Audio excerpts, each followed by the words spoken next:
Reading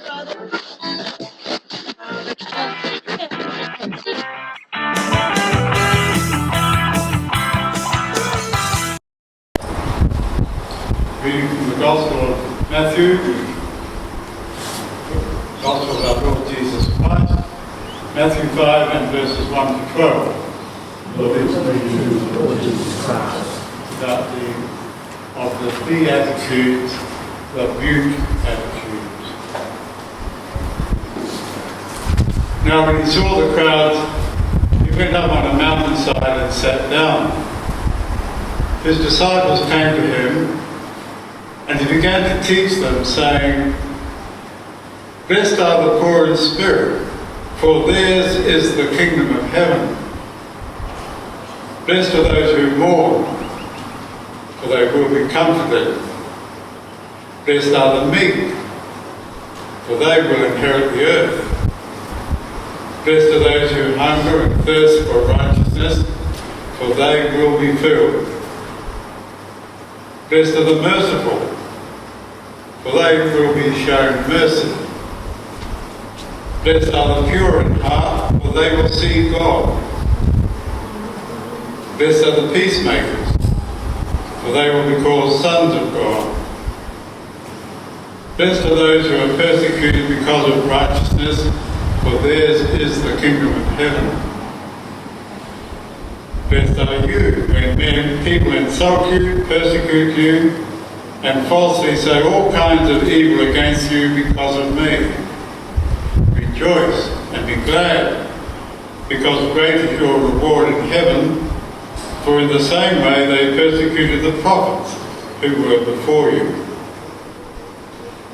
And this is the gospel of the Lord. Praise to you, Lord Jesus Christ.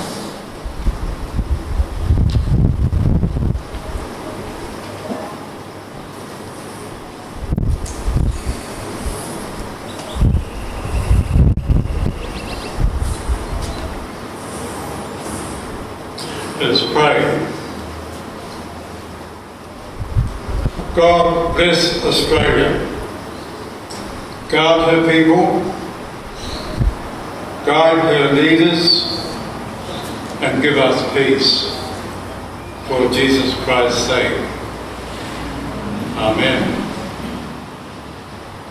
Well, I had a choice this morning. I could have gone with the Gospel of the Day, the Beatitudes, or go with Australia Day, and I've decided to go for Australia Day. And before I get into sort of the heart message of my homily this morning, I want to reflect briefly on two things. Australia Day with reference to Indigenous Australians, and then Australia Day in reference to what you might think, or the question, how do you think about Australia? What does it mean to you to be an Australian? Noel Pearson, a very prominent Aboriginal leader and for some time a regular commentator in the Australian, described three strands of people in Australia.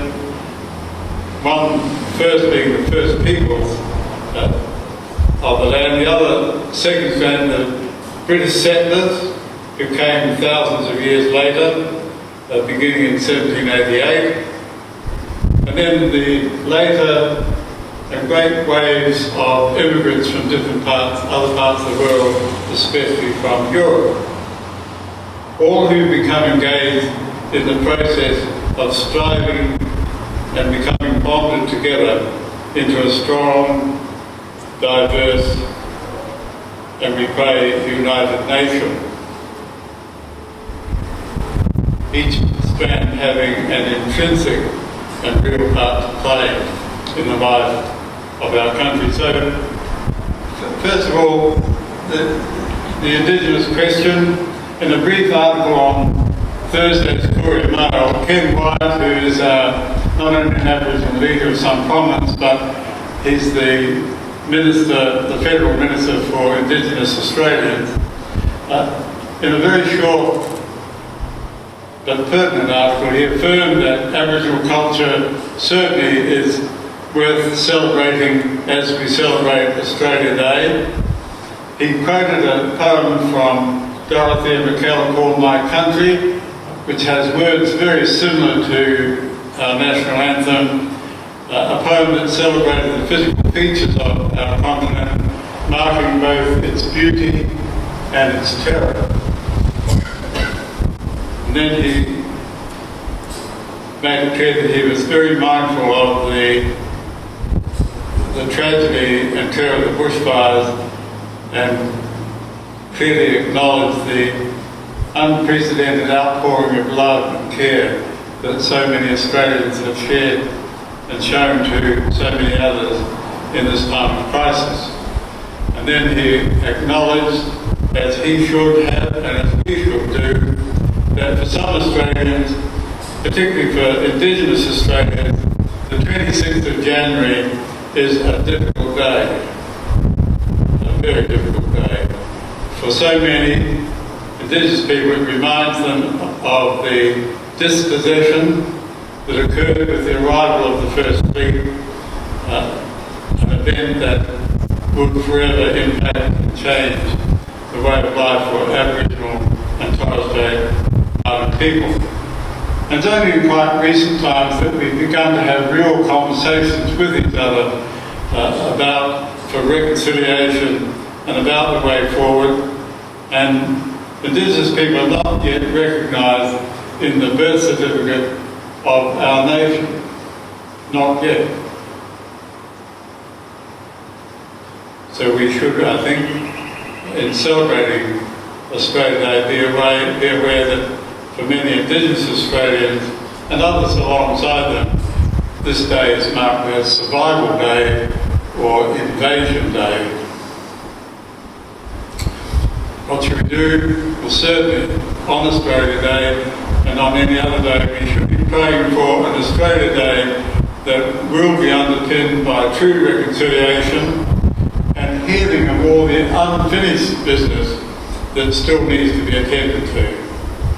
So that the day becomes a day for all Australians, the first people on this continent, and all of us who've come in one way or another over the past 232 years.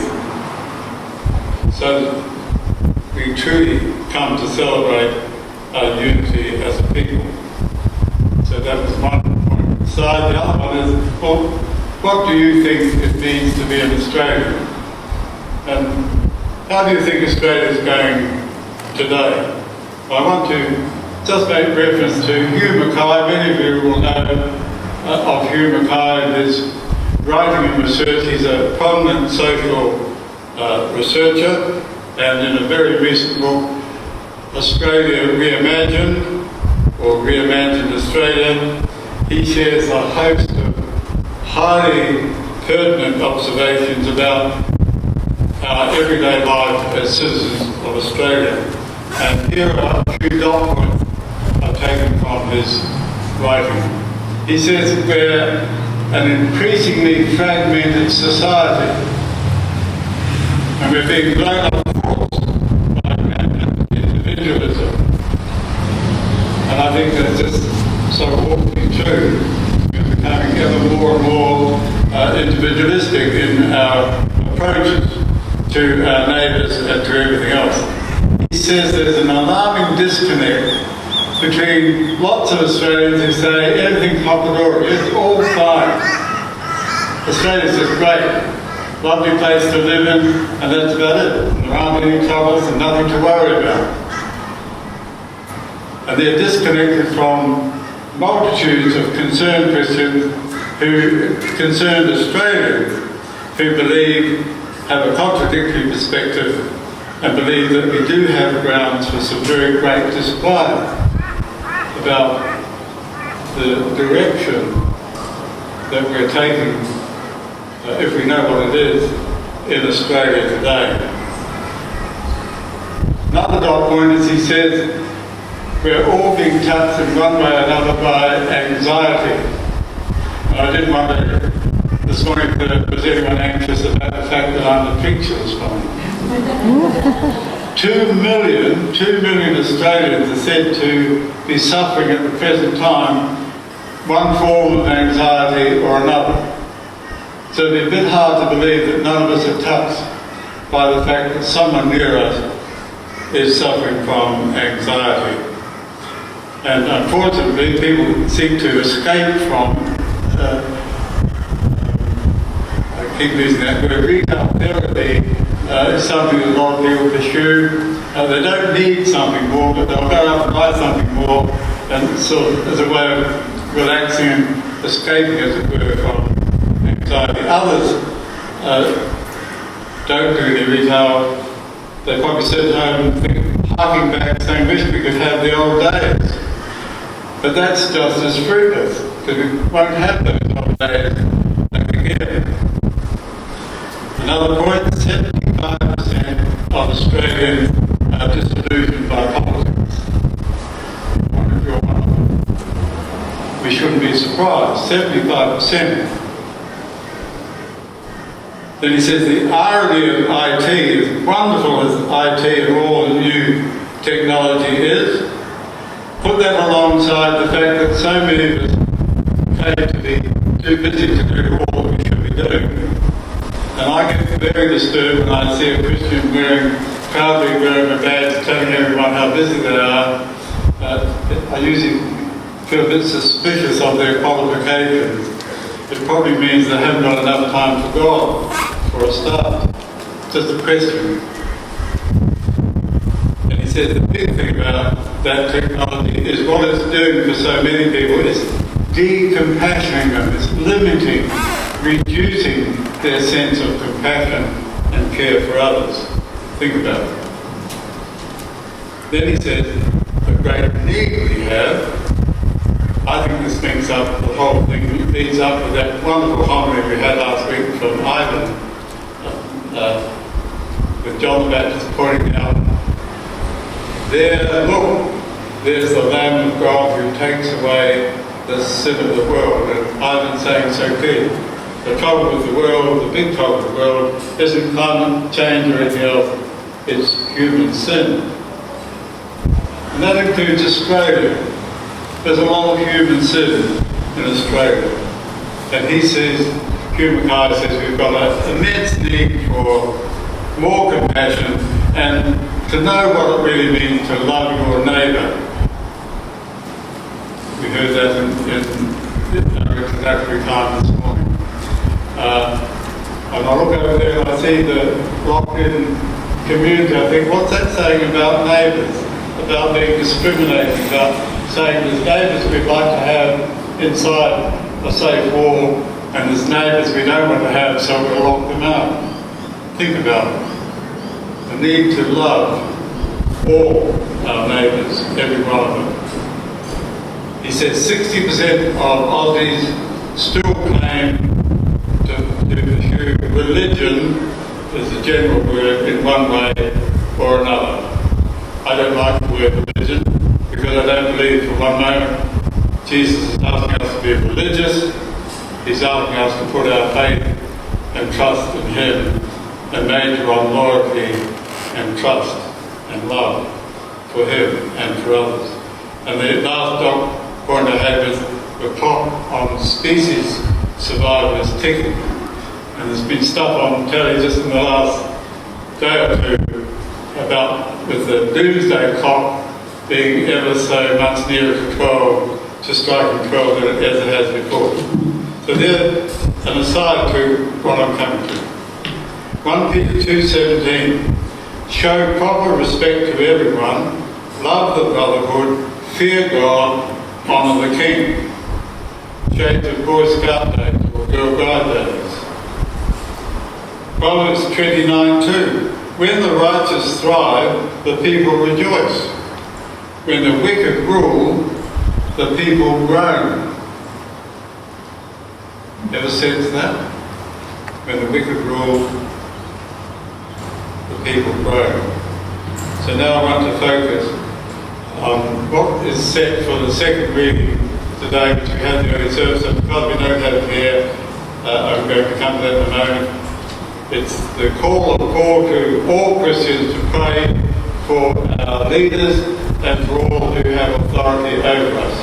and we have plenty of those. People rule over you and me nationally, regionally, statewide. We've got a council and its rules that concern us here on the Sunshine Coast. On Wednesday I went to the mayoral breakfast where a great number of Christian leaders met to listen to the mayor share a vision and an account of life of citizens on the Sunshine Coast, and where he enumerated some of the concerns he has, and then people came up on stage and prayed into those concerns that the mayor and the council have on our behalf. So we're called to pray for people in authority, and remembering the word that Janet has shared, not with vanilla prayers. It's so easy to just pray for God, king and country, and then close the book and go on and forget about it, as it were. When the Bible says pray, it means pray with faith, sincerity, humility, and passion. Not vanilla prayers. So here we are, 1 Timothy 2, 1 to 8. This is Paul. He's talking to the church about worship. And he says this: I urge then that first of all, that requests, prayers, intercession and thanksgiving be made for everyone, for kings and for those in authority, that we may live peaceful and quiet lives in all godliness and holiness. And he's establishing there a priority in prayer. What do you think is our priority in the service of worship? He's saying to the church there, and then through Timothy, first of all, pray for kings and those who rule over you. So the prayer will be offered by everyone, from the people of God, from holy people who can lift up holy hands and begin with praying for those in authority. So he's setting it as a priority. We don't like the term kings or queens very much in Australia. We still think the idea of kings is getting a bit out. And whatever you think of the royal family, we honour the Queen, I pray we do. But we wrestle in Australia today, as we should wrestle, with the nature of our relationship with royalty. But even when there are kings by that name or queens, there are others who rule over us. So yes, we've got an ongoing debate about our relationship and the nature of our relationship with our Queen, the royal family. But I think most importantly right now will be our willingness to acknowledge that in Australia today we have many people who who have authority over us, whether it's in the federal government, but in one way or another, they have an authority and an influence over us, and we are called to pray for such people, for all of them. We've got a Prime Minister and government, we've got a mayor in the city of the Sunshine Coast, we've got a police commissioner and a whole police force behind him, we've got school principals and teachers, and wow, they've got considerable influence on our children, or as it may be, our grandchildren, and so on. How many of their names do you know? Do you know who all the councillors are of the Sunshine Coast? Any idea who the police commissioner is? Who's the principal of the local school? Or Kalora or Kawana? Do we know any of them well enough to carry their names into our prayers with a genuine and passionate heart?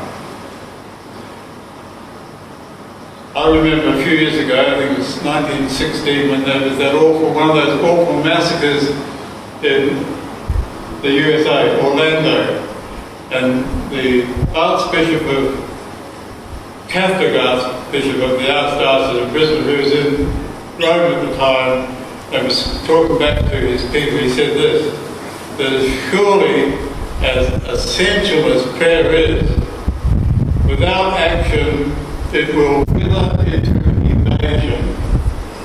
And so often we pray, and then we don't do what we're advised to do in harmony with what we've asked for, and it just disappears. It withers away.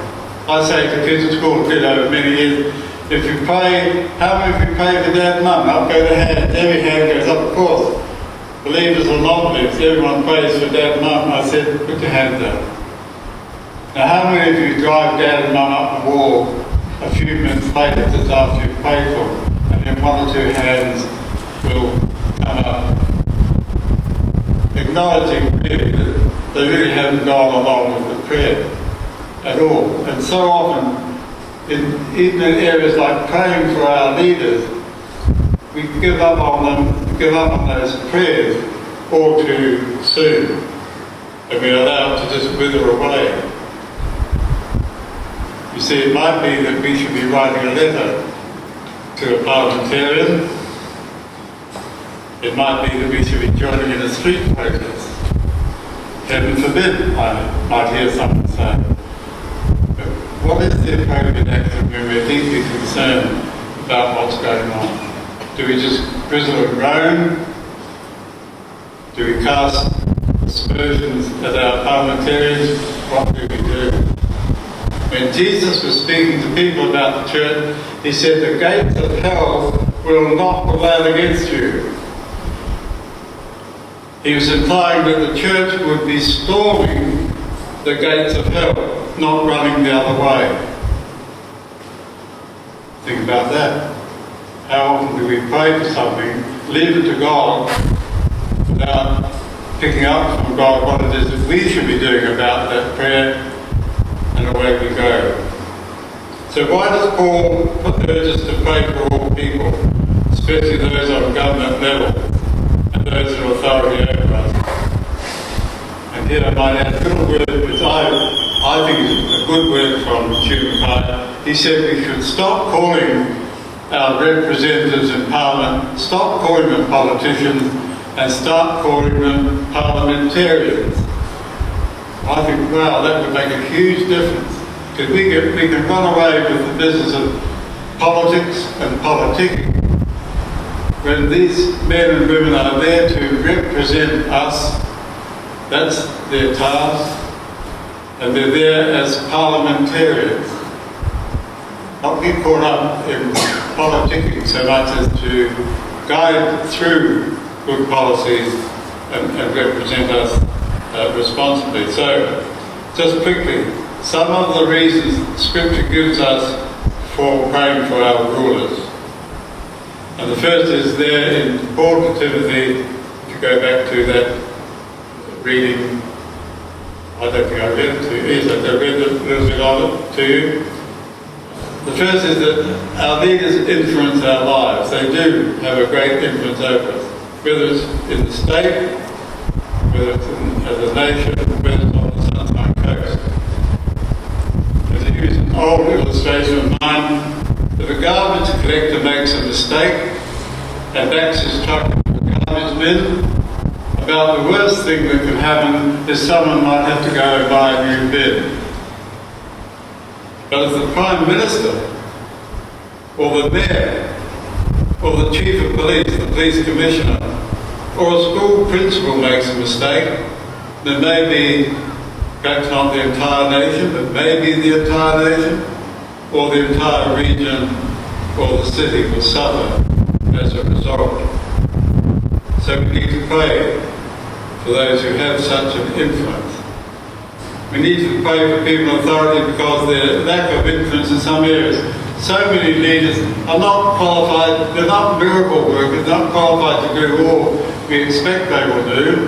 And so often a leader will say they've been asked to do something that's, or to have some knowledge that's just humanly not possible to have. They need God, just as you and I do. So often we expect people to provide solutions that just do not have a human solution on its own. And then there are lots of leaders who look to ungodly people or ungodly places to get advice. And you might think, well, steady on Michael, you're getting a bit overboard here, but no. Idi Amin went to all sorts of evil people in his pursuit of the exercise of his authority over the people of Uganda. Some of you will remember what a horrible time that was for the whole people of Uganda. President Reagan got advice from his wife who went for chase tarot cards and people who read the stars, and he hearkened to her advice. It wasn't godly advice at all. And we need so to pray for our leaders that they will seek godly advice, that they will have wisdom in those they listen to, because they all listen to someone, most of them, and they're just listening to themselves, they're helpless. They need good advice. And so many, and I make myself unpopular, the present president of the Philippines is acting on the basis that the end justifies the means. And he's had a lot of, yes, crooks wiped out, put to death, and made to disappear in his effort to clean up the country. I can't believe that's the right way to go. So just now I want to finish with some quick little reasons. What should we pray for when we're praying for our leaders? Well, we should pray that they realise their personal sin and their daily need of cleansing of sin by Jesus Christ. Just as we should have that as a daily realisation for ourselves. We should pray that they realise their personal inadequacy to fulfil their tasks and that they would depend upon God for knowledge, wisdom and the courage to do what is right. We should pray that they would reject all counsel that violates spiritual principles, trusting God to prove them right. Pray that they would resist those who would pressure them to violate their conscience. Pray that they reverse the trends of socialism and humanism in the nation, because both of those deify man and not God. And what about this one? That they would be ready to sacrifice their personal ambitions and political careers for the sake of the nation, if yielding them would be in the best interest of their country. That they would rely upon prayer and the Word of God as the source of their daily strength, wisdom and courage. It was a testimony of prayer evangelism in Argentina that people found that some real scoundrels, no worse than that, some awful leaders, authoritarian leaders, they found would be open. If someone said, can we pray for you, they'd be open to receive to be prayed for, even if they weren't believers. And out of that, some amazing things happened, just their willingness to accept being prayed for. That they would restore dignity, honour, trustworthiness and righteousness to the office they hold. And a final point, pray for them that they would remember to be good examples in their conduct to the fathers, the mothers, the sons and daughters of our nation. That they would daily be reminded that they are accountable to Almighty God for the decisions they make. So there's a real job for us there. And now to close. We need to believe that there's no divide between the sacred and the secular except those of our own making. And for hundreds of years we've been finding all kinds of reasons to say that the sacred and the secular must be kept apart. Politics and religion don't mix. Nonsense.